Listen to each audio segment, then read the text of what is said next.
iConnect met God, my gesin en myself.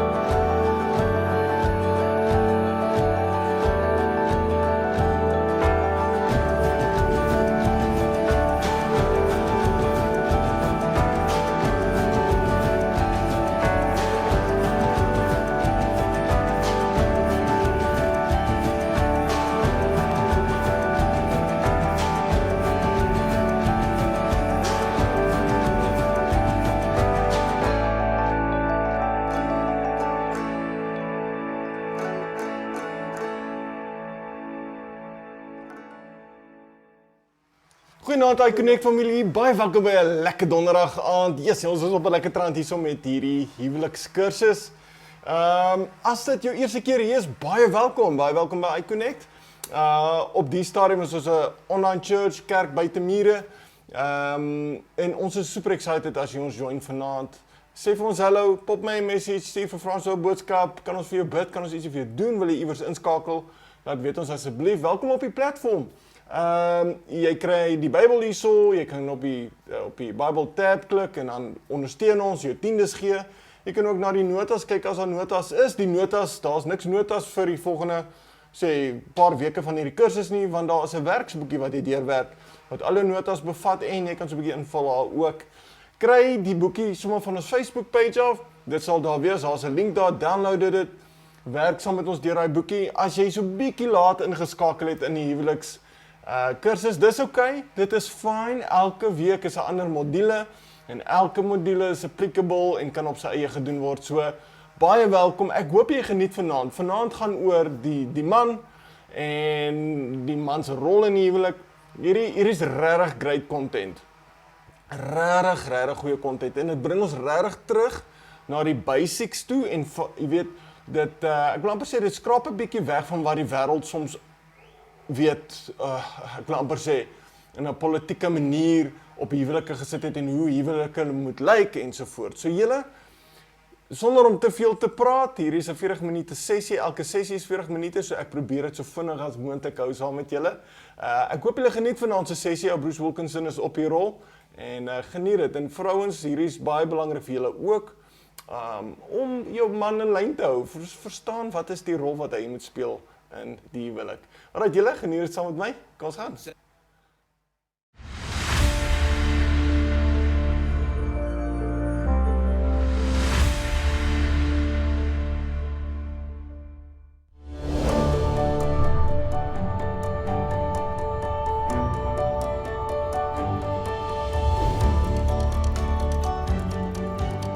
Welcome to A Biblical Portrait of Marriage, a course that is earth-shaking and marriage-healing. And it is our prayer as you listen to these next two sessions on the role of the husband in marriage and the role of the wife in marriage. Lights will go on, and you will find freedom that you've never experienced before as the Bible clarifies for you those things which have been unclear. Maybe you've never thought about them or processed them. We're talking about God's method of marriage, not our method. And as we go further during this course, we've dealt with the first two of leaving your family and your home and cleaving to your spouse. And these next two are more challenging because the cultures around the world have moved away from these even more than leaving and cleaving. And the last two are just shocking. And they're going to go deeper into your life and hopefully set you free. I know these truths have set Darlene and myself free in so many ways. When we got married, we didn't know about this truth. And if you don't know it, you make all kinds of mistakes that you don't even know are mistakes. But in the biblical portrait of marriage, we're talking about 6 different sessions. Leave and cleave, which are the foundations. When you build a house, you build a foundation under the ground, then you pour the floor. That's leave and cleave. And the two sides are the walls of your house are the head and helper. How am I supposed to think about my role in my marriage? And then the roof is the love and the submission, the responsibilities you have and the role that you have. And we talk about 7 different things in each one of the sessions. The passages of Scripture that talk about that theme, the perspective of the big idea, a summary statement we call the portrait, 5 different principles, which are very substantial the next 2 sessions. Then we stop and take a progress report of how we're doing with those, just to reflect on them. Then we give you 7 pointers or an acrostic that spells a word of how you can actually apply those principles in your life. And we follow up with the pledge. So this has to do with the role of the husband, the head. When you think about this for a minute, when you and I get married, we enter into a new role that we've never had before. That is, up to that point, we were a son or a daughter. That's a role. And when you leave your home and you go to school as a child, you're no longer in the role of a son or a daughter. You're in a different role. You're in a student role. And if you play sports like I did throughout my career, when you went on that field, you had a different role. You weren't a student anymore, and you weren't a son or a daughter. You were an aggressive player for your team. Those are roles. And when you enter into a new role, you have to learn, how does this work? What am I supposed to do? You can't bring a different role to that role. And I remember after graduate school, I got a position at a college and a graduate school that was unusual to be able to graduate from a graduate school and go be a professor. And I was just a few years older than the graduate students I was teaching. And I said to Darlene, I'm not comfortable in this role. I remember walking on the campus before I began to teach my first class, and I interacted as if I was a student, and nobody knew I was the professor because I wasn't old enough. And I said to Darlene, I wish I had a little bit of gray hair. Now I wish I kept some of that hair as I'm getting older. But do you realize that's a different role? That when you and I move into this concept of the role of being a married man, because that's what we're talking about this session, that's a different role.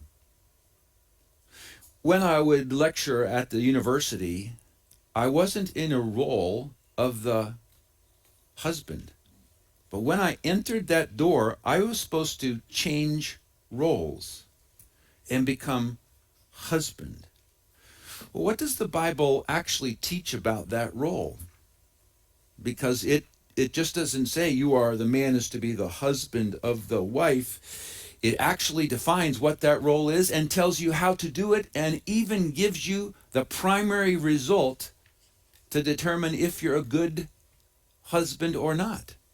And you're going to learn some things as we survey the scripture that are just remarkable, and you'll be thinking to yourself, how am I doing in this role? And when you think about this, some men think when they get married, they're the center of the universe, and everybody around them is to serve them because they are the king. And some of the men feel that they exist and their spouse exists to serve them. That they sit and watch the football game, and they have their wife come and serve them, and they have the clicker for the TV and their slippers on, and even the angels are to serve them. It's the viewpoint of how you enter into your marriage. Is this the role? Well, some men actually believe this. There's some funny quotes here. Before you dismiss your wife's opinion, stop and remember that it was her opinion that she should marry you. It takes a wise husband to have the last word and not to use it. And here's one of my favorites. The best time to do the dishes is right after your wife tells you to do them. What, does that fit in your role? What is the role? If I were right now ask you to write down 5 facts that the Bible teaches about your role as the husband, not as a son, not as a father, not as a pastor, not as a business person, not as a neighbor, but as the husband of your wife, what would you actually write down? How would you define it? Because there's many different ways that the society around us actually forms how we think about this. And in your notebook, under number 1, preparation for the biblical role of head, I give you 4 ways that the roles can be formed in your mind. Number 1, marital roles can be defined by our culture. That is, it's how everybody else does it is the way that we do it. Not even thinking that the Bible perhaps has a whole different way of being the head. Number 2 is our marital roles can be defined by other Christians. We look at how other Christians do it, and however they do it, we do it.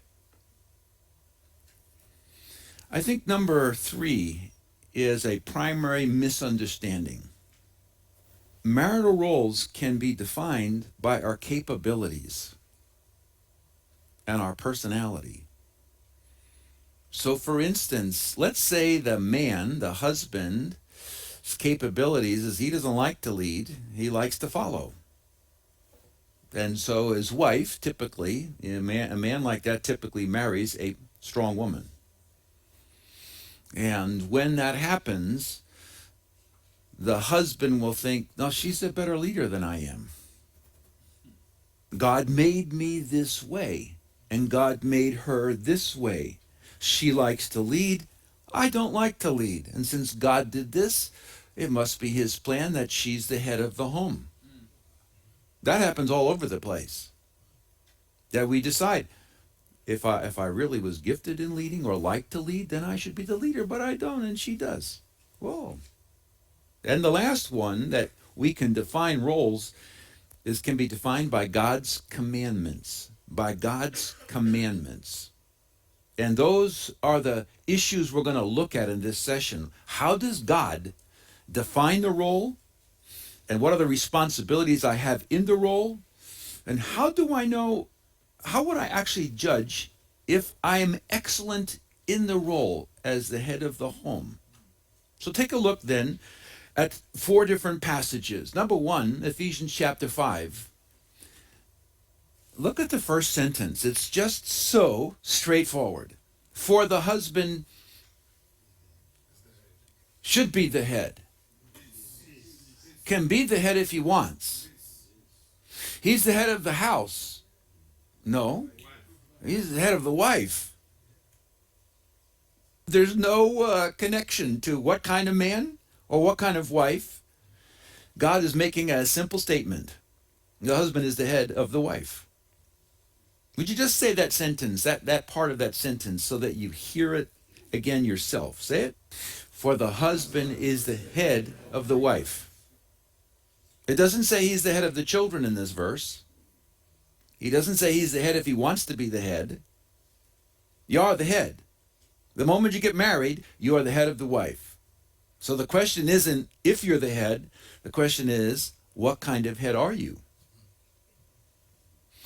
And then he uses that word head in this next rest of the verse, and he says, let me explain a little bit more about this concept of headship. For the husband is head of the wife in the same way as also Christ is the head of the church. And he's not only the head of the church, but he's the savior of the body, all the people in the church. And then husbands, love your wives, just as, there it is again, as Christ also loved the group that he is head of, the church, and gave himself for her, that he might sanctify and cleanse her. But I'm supposed to do this as Christ did this to the church. I'm supposed to do this to my wife, just as. He's the head, and he does this. I am like him, and I'm supposed to do this, that he might sanctify and cleanse her, his wife, with the washing of the water by the word, that he might present, now look at this, present her, the church, to himself as a result of what he did with her, of sanctifying her and cleansing her and helping her, that he wants to present his bride to himself as a glorious church. That's his motive. That's his goal. It's what happens to the bride that determines how good of a head you are. not having spot or wrinkle or any such thing, but that ye should be holy and without blemish. 1 Corinthians chapter 11, very straightforward passage, but I want you to know that the head of every man is Christ. So Christ is the head of man, and the head of woman is man, and the head of Christ is God. Why? For man is not from woman. You remember, God took the rib out of Adam and made Eve. But woman is from man. Now, verse number 9 is very important. Nor was man created for the woman, but the woman was created for the man. That's such a profound sentence, isn't it? Nevertheless, neither is man independent of woman, nor is woman independent of man in the Lord. For as a woman came from the man, even so, after that one creative act, even so, every single man now comes through the woman. I came from a woman, didn't you? Yeah, we all did. Husbands, likewise, dwell with your wife with understanding, taking honor from her, because you're the head, obviously. Whoa, that's kind of a change. I thought I was the head. You are. But how do you lead as head needs to align to what the Bible teaches. Giving honor to the wife. Yeah, but what if she doesn't deserve it? It doesn't make any difference.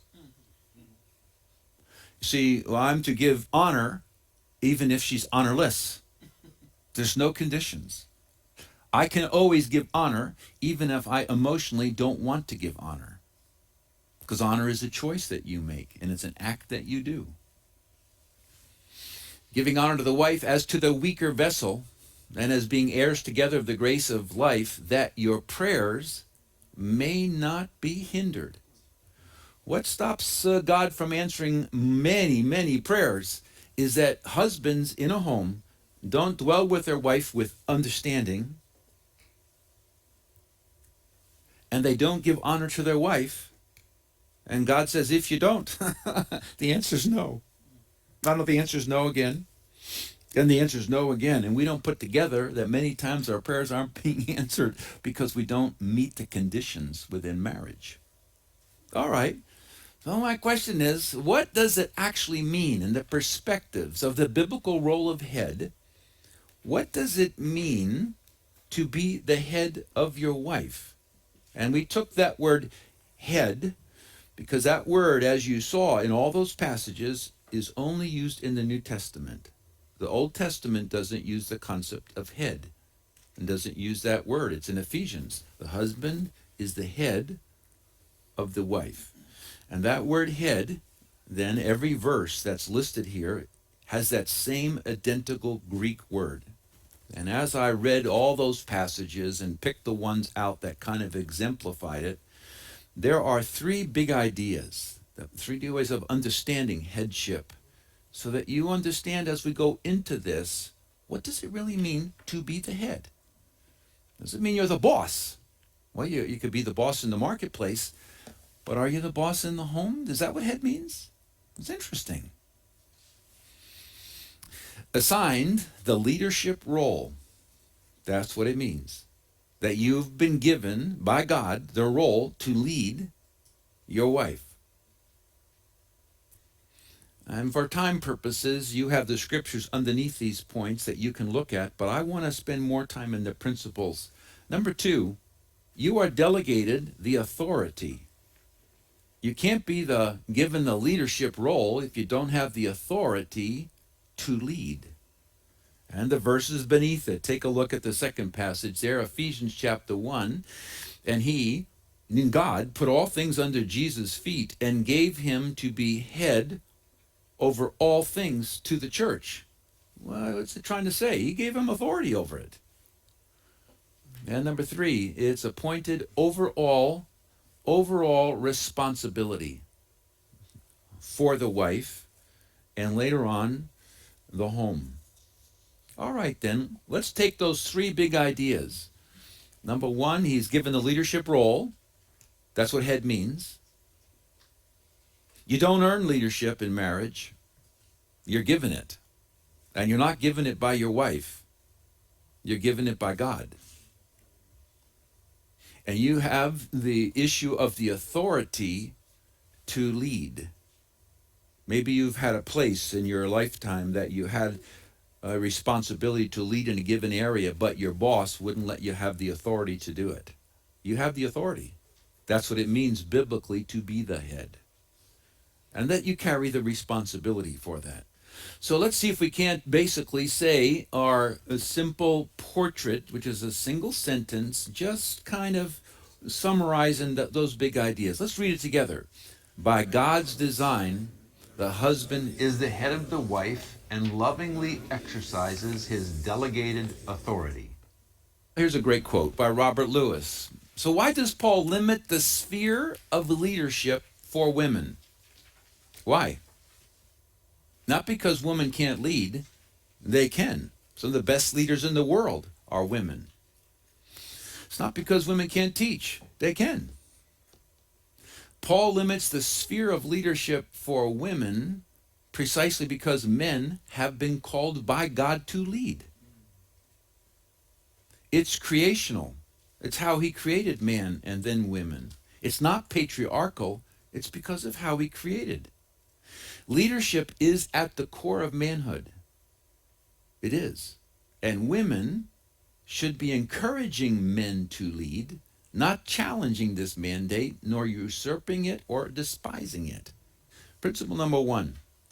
The head of the wife is the husband because of one reason and one reason only, because of God's decision. For the husband is the head of the wife, as also Christ is the head of the church. He's the savior of the body. And I have some points underneath this. Number 1, the moment you marry, the husband becomes the head of the wife. While you're dating, the husband isn't the head of the girlfriend. It's not until you say, I do. Now, follow with me carefully. When you're dating your boyfriend and girlfriend, and you can fulfill that role any way that you want. But the second you form the covenant with each other and with God, as we read in Malachi, it's a covenant. Your roles instantly change. And that moment of I covenant, the next moment, the husband is the head of the wife. It begins on marriage. Number 2, the husband is the head regardless of his talents, regardless his desires, or regardless of his personality. This is a major misunderstanding with men and women. Darlene and I have many couples that are friends, and probably half of the couples we know, the woman is a better leader than her husband. And in some of those marriages, where both the husband and the wife work outside of home, in some cases, the wife has a greater leadership role in the business marketplace than the husband does. One of our best friends of over 30 years, we're very close friends, and the wife is a very strong leader, and she is not domineering but strong and very capable. And her husband is a winsome man, gentle, kind, and doesn't like to lead. And in the early days of her marriage, he would defer to her and she would lead. And he slowly began to die. Because man is created by God to lead. In the marketplace, you are not in the role of a husband or a wife. And the Bible is very clear. What you do in the marketplace isn't dependent upon your role in marriage. So if an interesting case could ever occur in which the head of a marriage is the husband and the wife isn't the head, then they go into the marketplace, and it could be that the wife is the president of this big company, and it could be that her husband works down here. in the same company. She is the boss. How is that? That's fine. What should that husband do with regard to the president of the company who is his wife? In the marketplace, he better follow her lead or she should fire him. Isn't this true? This is true. You must separate this and put a box around it. You're only the head in one box. It's your relationship with your wife in your home or when the two of you are out. But when you're separated from your spouse, you're not the head unless you happen to have that role in life in a different box. I want to talk just about that for a second because you need to separate it. Just because you're a man, you're not the head of the world. You're not. And you're not better than all women, and I'm not either. In the marketplace, there are some fabulous leaders that are women that outsmart and outwork every man in their company. I have one of the best printers in the world is an HP printer, Hewlett Packard. You have them here. They're all over the world. A woman led that company. She was fabulous, brilliant.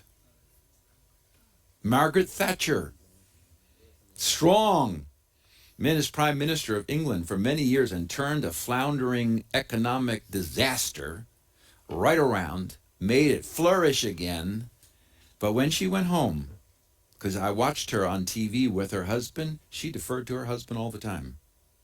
Why? In the role of marriage, he is the leader. It has nothing to do with you want to lead or not. You are the leader.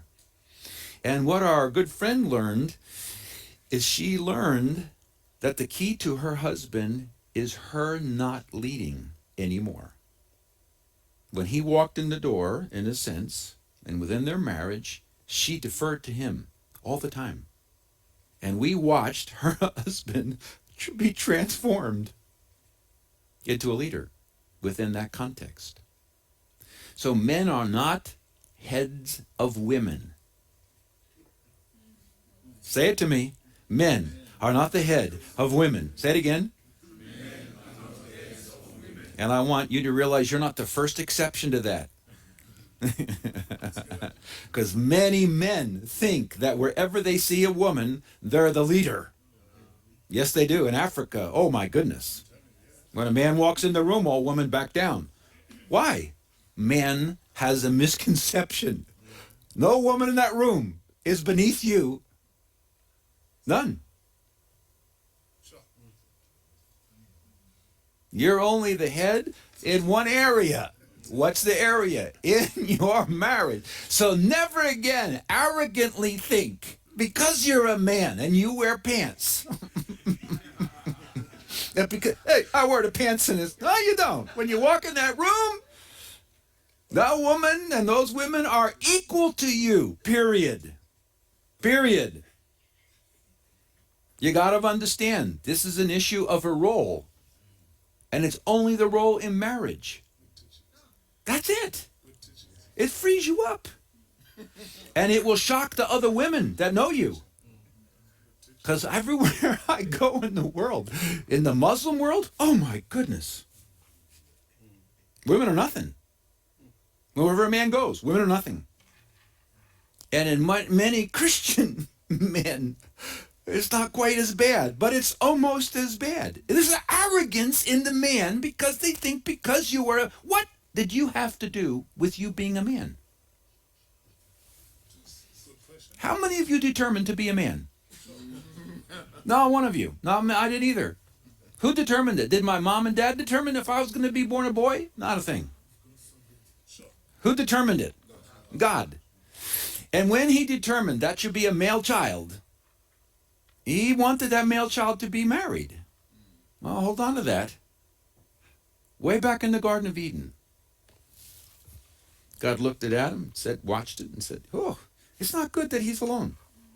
He wasn't just talking about Adam. It's not good that man's alone. And I'm going to fix that problem. That's in our next session when we talk about the role of the wife in marriage. Not outside of marriage, just within marriage. And when God created a male child, part of the DNA of that child is to learn how to be a significant leader. And the marriage is the primary place a man learns to lead. It's not in the marketplace. It's not in the church. It's in the home where a boy becomes a man by leading and how you lead. So some of you men in the room have been carrying this arrogance regarding women. Why? It's cultural.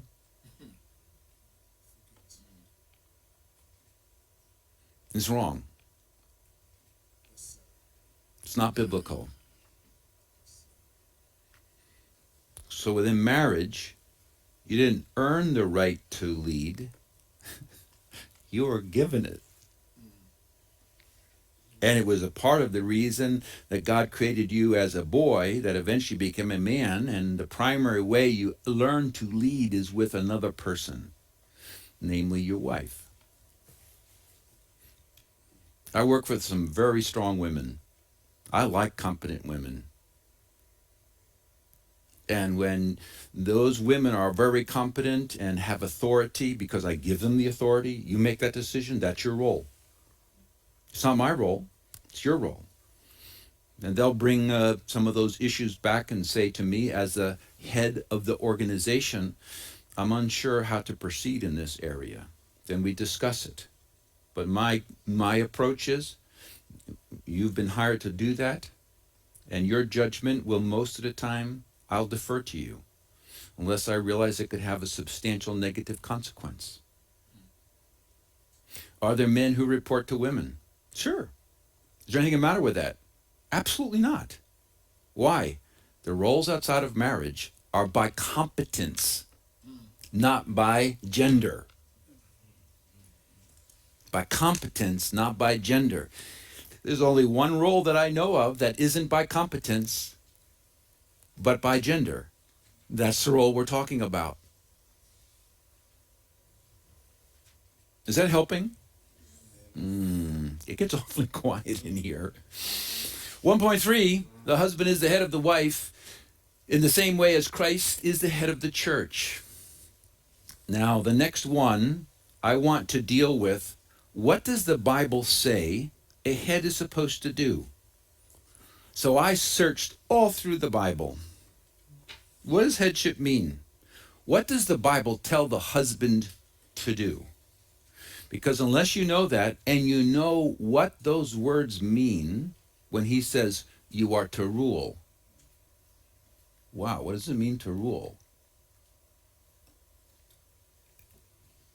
Until you know what those words actually mean, you could be doing the role of head in the best way you think, but completely against what Christ wants. So this next sentence, this next section, is all about what God tells the head to do. The head rules, and provides, and takes care of his wife and family. He rules, we're going to find out what that means in a minute, and he provides, and he takes care of his wife and his family. Well, what does it mean then to rule? Do you know? Biblically, if you know that sentence in the Bible where it says that a man rules, a husband rules, how would you define that? Because if you think it means to be the person who makes all the decisions, and that you are authoritative and you are autocratic because you're the head and I don't care what you think, I'm the leader of this home, so shut up, which happens all over the place.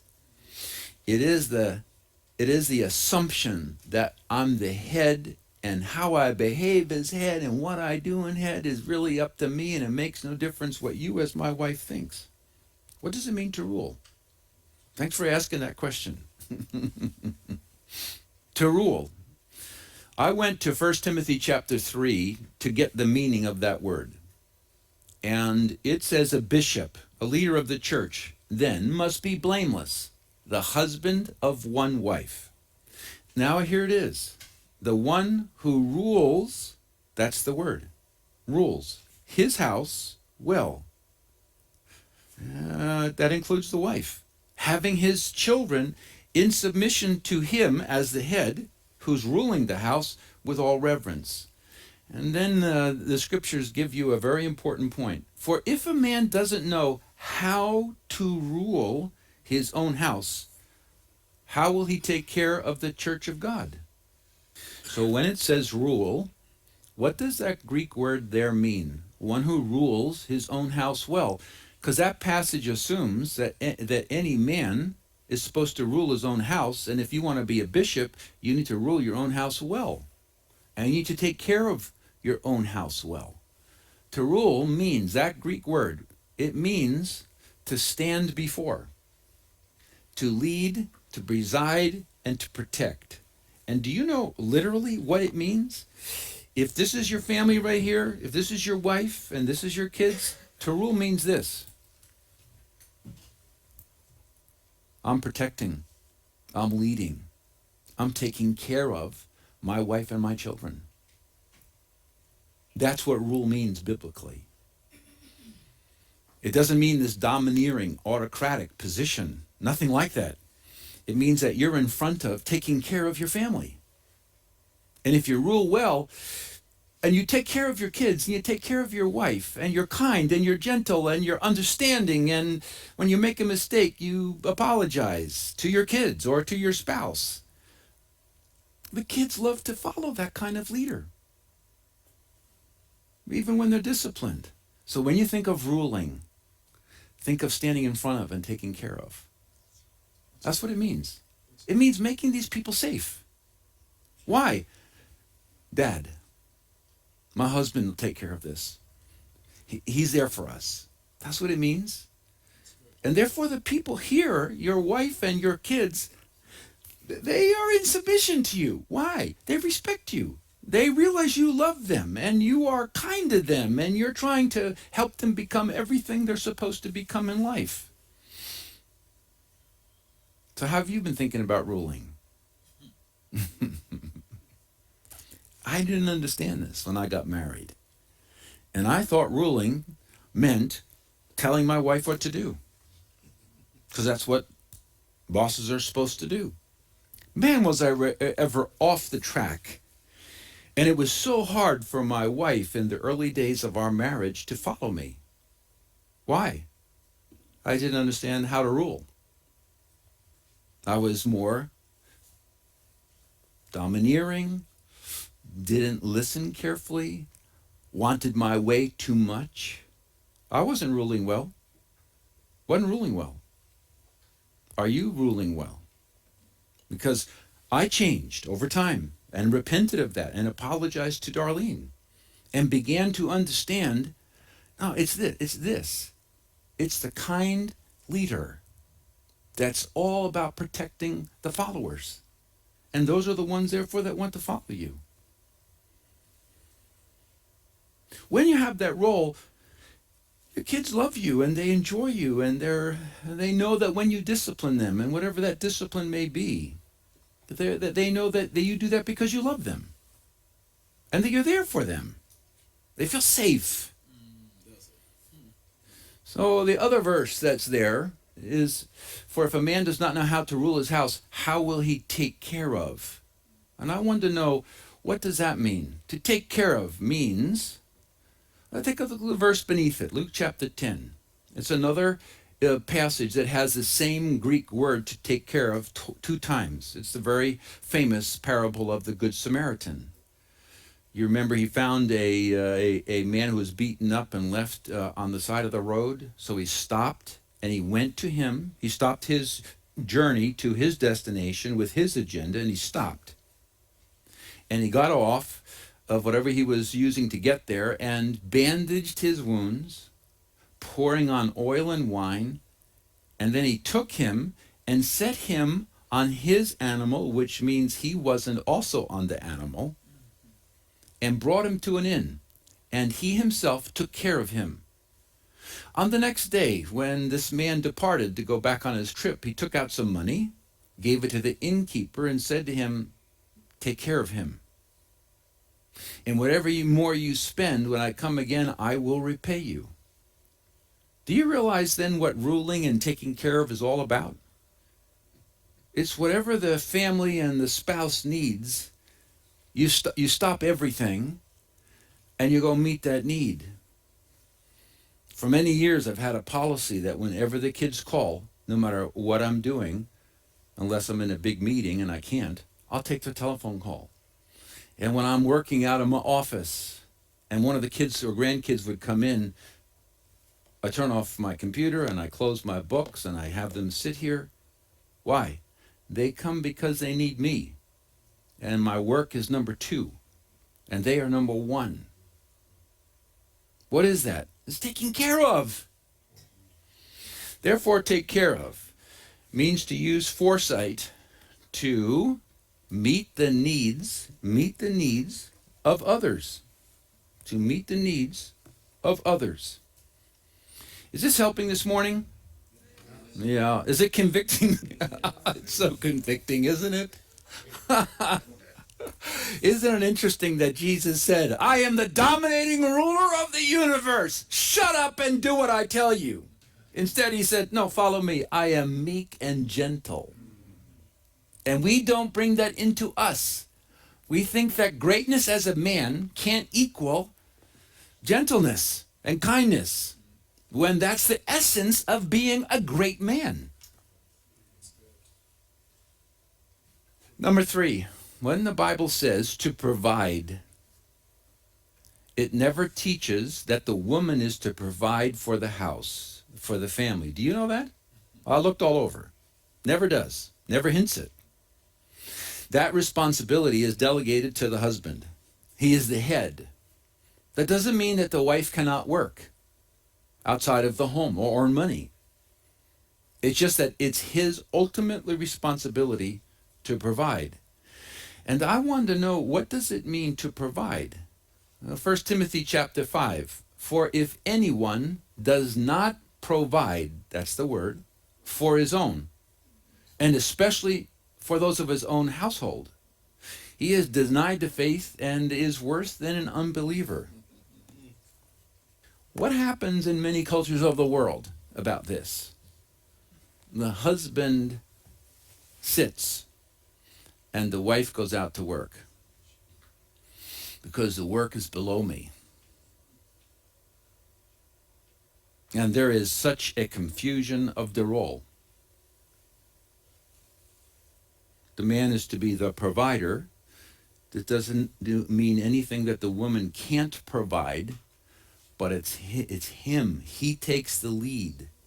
It's part of the role of taking responsibility.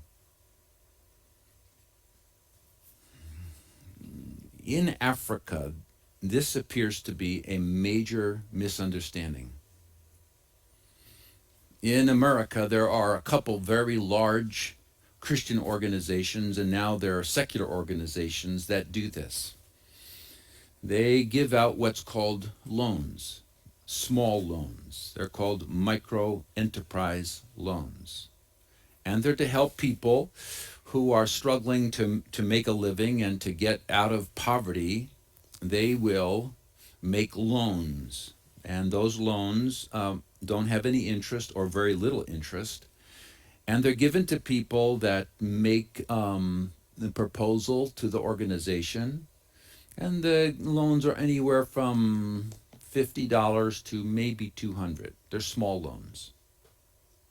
And then it's the responsibility of that person to repay the loan so that that organization can loan it to somebody else. Now, I said to the director of this, $120 million they loan a year. $120 million. I said, how's it working? Oh, it's working wonderful. What percentage of the loans are repaid? 98%. I was shocked. 98%. I never heard, a bank doesn't get 98% return. I said, how have you done that? Well, we learned a very hard lesson. Don't loan it to a man.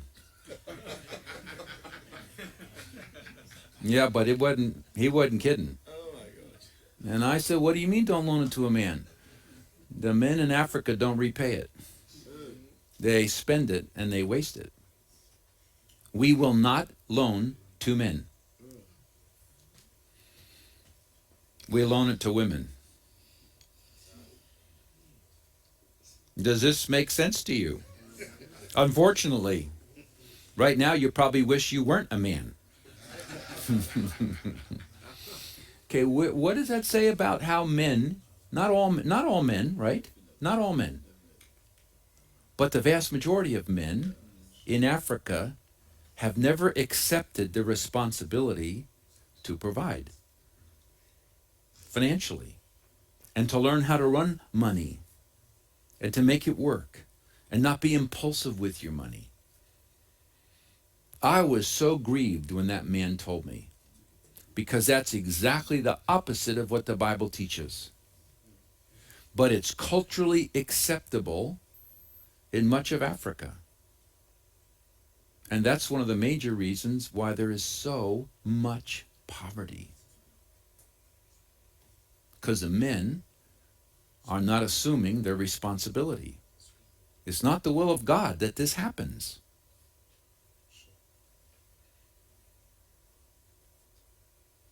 Feel this a little. It's the displeasure of God. Because when a man gives up that, and out of fear and frustration, the woman, because the man will not, and the woman has to, I've had many women in Africa tell me this, because my husband won't do anything, I have to, or else our family goes hungry.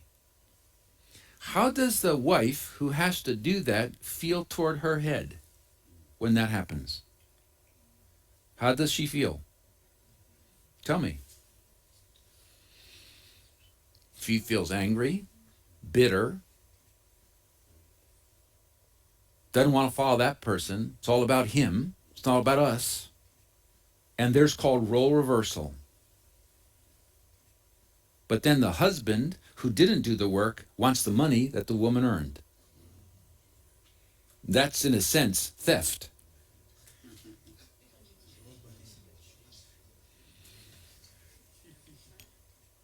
So many women have come up to me in different countries saying, my husband takes the money and drinks a bunch of it, and we barely have enough for the food at the end. If you were God, would you bless that family? Would you bless a culture that practiced that? Could this be one of the root causes of poverty? Because whenever you go into other cultures where this is not confused, it's not confused. The man carries the weight. They're not poor. The man is the stronger one. The man is to carry the responsibility of it. And that releases God's blessing on the person. Now you all know me enough to know that I love you, right? And it's only because I love you that I talk this way to you. It's not easy to talk this openly about this topic. And the last thing I would ever want to happen is for you to think I'm not loving you right now. Now, when Jesus Christ was here, didn't he speak so directly to everyone? Just speaking directly. And that somehow we think to be Christian, never speak directly, never confront the issues, never tell the truth openly because it may hurt somebody's feelings. Well, maybe their feelings should be hurt. If they're doing something wrong, from God's point of view, it's their role to preach, to exhort, to rebuke. To rebuke. Am I rebuking you? Yes. It's not to you personally unless this is you. And if it is you, stop. Just fix it.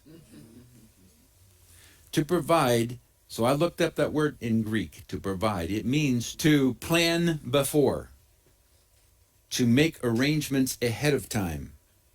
When you read that, to provide for his own, it's not just the earning of it, it's the oversight of it. This is another big difference between poverty and financial success in life. Poverty does not plan before except for today. And so many times people in poverty won't think about next week. They'll think about right now.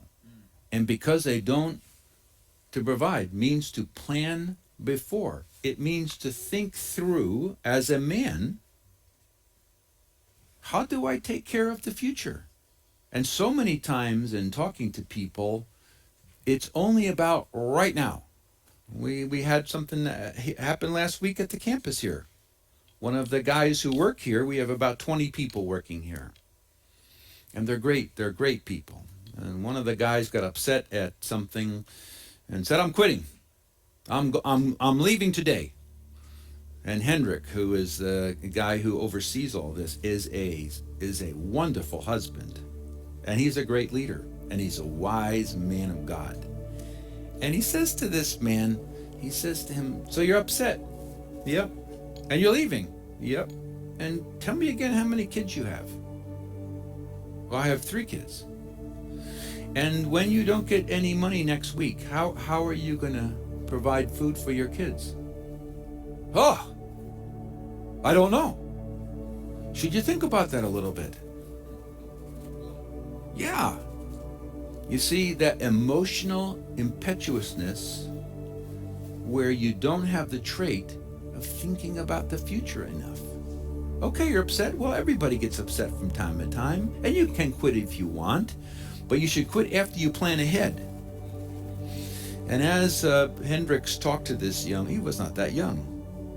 And the man came back later in the day and said, thank you for talking to me about this. Nobody talks to us about these things. We don't think about that. This needs to change. You need to plan ahead. Think about the future. Can you identify with that worker on our game park campus in South Africa? We've all had our ups and downs when it comes to finances, haven't we? But as the head of the household, husbands, are we planning ahead? Do you realize, this is our role as head, and it's assigned by God. We don't really have a choice. Well, I'm curious, did anything in the first half of session 3 cause you, to feel that the Lord is revealing a needed breakthrough for you? I hope so. That's a good thing. We're getting into some challenging areas in every culture around the world when we talk about marriage and the biblical role of the husband as head. Can you identify with any of those statements I made about, who defines our marital roles? I hope you saw in the scripture passages and the perspectives that the role of the man as head is not by our design, but it's God's design. It's His decision, it's not ours. Just think about that. But if you learn and then apply the biblical principles of headship in your marriage, your married life is going to be a success. Why? Because God invented marriage, and here's how He made it to work. Now, I've seen it happen all over the world. So join me now in the second half of session number 3 as we explore the common concerns about abusing authority and some practical tools for building a proper, loving role as the head of your marriage.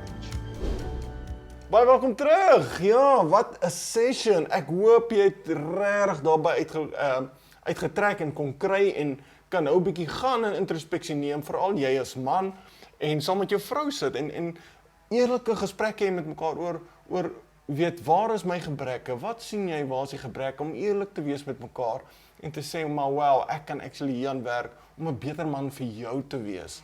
Jy weet, en te luister na die behoeftes wat daar is. So kom ons bid saam tyd af en dan sien ons mekaar weer volgende week. Here, soveel dankie vir hierdie fantastiese sessie, Vader. So baie identiteit word verloor in die tyd van hierdie wêreld, Here. Mans verloor hulle identiteit, wie hulle is, wat 'n man moet wees, maar Vader, in die woord is dit baie duidelik wat 'n man is en hoe hy moet wees, maar spesifiek in 'n huwelik, Here. In hierdie gewarwel en die mekaar wees, is die manier hoe ons kyk na huwelike en hoe dit moet funksioneer en hoe hy ons gemaak het, word baie skeef gemaak en 'n bietjie gebuig soms, Here. En Vader, U het ons gemaak om in 'n sekere manier te wees en te leef en te interact met mekaar. En Vader, Heilige Gees, ek bid dat jy in elke man se hart sal klim en regtig die beste man vir sy vrou uit dit uit sal kry volgens U woord, Here. En dis wat ek bid, saam met my iConnect familie. Amen. Julle mag julle fantastiese week hê. Ons is ongelooflik lief vir julle. Ek hoop julle geniet hierdie kursus soveel soos wat ons doen. Om eerlik te wees, ek gee my en Frans so baie dinktyd en werktyd en jy weet, dit is nou al 'n cheap manier om iemand anders se video hier op te sit en maar dit help ons bietjie kyk hoe ons vorentoe kan beweeg met iConnect en wat ons volgende stappe is ook. So, sien julle volgende week vir sessie 5 van die huwelikskursus. Alright, of sessie 4 althans. Bye.